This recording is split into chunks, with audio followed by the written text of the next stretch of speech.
નમસ્કાર, આપ જોઈ રહ્યા છો લખત ન્યૂઝ અપડેટ ચેનલ। તમામ સમાચાર અને અપડેટ મેળવવા માટે ચેનલને સબસ્ક્રાઇબ કરો અને બેલ આઇકન પર ક્લિક કરો જેથી તમામ સમાચાર અને અપડેટ તમને મળી રહે।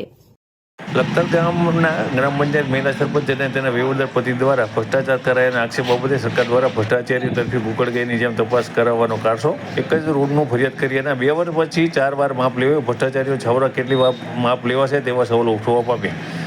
લખતર ગ્રામ પંચાયત સરપંચની જગ્યા મહિલા તરીકે અનામત હોવાથી સરપંચ તરીકે રંજનભાઈ ગંગારામભાઈ પટેલ ચૂંટાયા હતા। ત્યારથી તેમણે ચાર્જ સંભાળ્યો। ત્યારથી તેમના પતિ ગંગારામ પટેલ વહીવટ કરે છે। તેઓ દ્વારા કરવામાં આવી મિડલ સ્કૂલની દિવાલ પાયા વગરની બનાવી, આતમના દરવાજાથી ઉગમ દરવાજા સુધીનો પેરો બ્લોક રોડ બનાવો, વડલી ફળીમાં કેસીભાઈ ડેસલીના ઘરથી ખાડિયા તરફ રોડ બનાવી વગર રૂપિયા ઉપડી લેવા, બુટમાતાજી મંદિરથી પોસ્ટ ઓફિસની નાળા સુધી અંડરગ્રાઉન્ડ ગટર બનાવી વગર રૂપિયા ઉપડી લેવા, તેમની પત્નીની જગ્યાએ સહી કરી જે સ્ટિંગ ઓપરેશનમાં ઝડપાઈ ગયા છે। ભ્રષ્ટાચાર અને સહી બાબતે લખતર ગ્રામ પંચાયત મહિલા ઉપસરપંચ અને ગ્રામ પંચાયત સદસ્ય દ્વારા છેલ્લા 2 કરતાં વધારે વસ્તી એ લેખિત મૌખિક રજૂઆત કરવામાં આવી રહી છે। સૂત્રો પાસેથી મળતી માહિતી મુજબ અધિકારીઓને પગલાં ભરવા છે, પરંતુ મતદાર અને ગામના વિકાસના હિતના ભોગે મહિલા સરપંચ અને તેના વહીવટદાર પતિને બચાવવા મેદાનમાં ઉતરેલા ભાજપના અધિકારીઓને દબાણ કરી રહ્યા છે।